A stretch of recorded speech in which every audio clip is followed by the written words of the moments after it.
everybody, it's me, Walter. We have a very cool project planned for 2015 here on the LMAO NYC YouTube channel. In fact, we're going to try to do a new video every day for 2015. We have 7 producers lined up, myself and 6 others. Tune in right here to LMAO NYC every Wednesday to see my new video, because I got some crazy fun stuff planned. It's New Year's Eve tonight, and I know this is a big party night.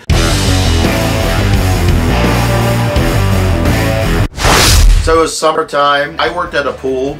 My brother worked at another pool. Friends worked at a golf course and other places around town. My parents were in the Bahamas at the time, I think. We decided to have a party. So we got some stuff. Got a couple kegs, got a couple bottles, got a little bit of this and that. I had a trash can full of a bunch of gallons of wine, and we added other things to it to make it stronger. And I think it was actually used for cat food, but we lined it with a trash bag. We called it jungle juice.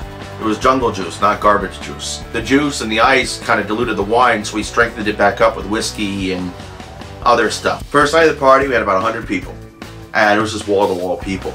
By 9 o'clock the second night, there were probably 200 people at the house. We had about 2 acres, so I would say about 1 acre of people the second night. Cars all the way up and down the block, cars on the side streets, people were walking through the fields and the trees, just kind of appearing, and there were people skinny dipping in the pool and doing other things. The filters were clogged with stuff.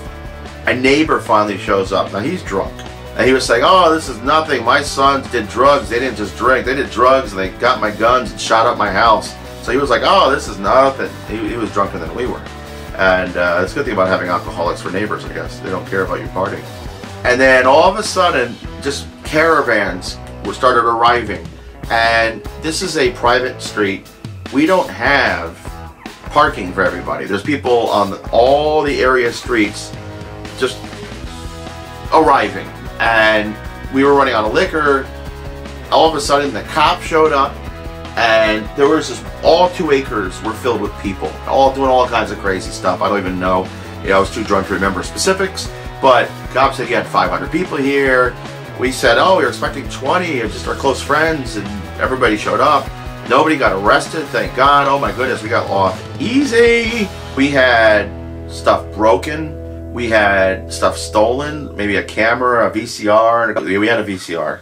There were a few doors broken. I think somebody got in a fight, somebody put their foot through a door. Worse than that, the next morning, the mess that we found.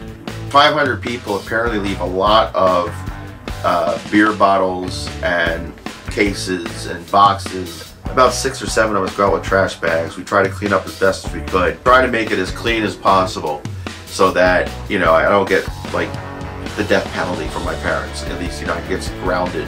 There's only so much you can do for an 18-year-old grounding, but they did it. It was almost like deadly silence. There was no screaming.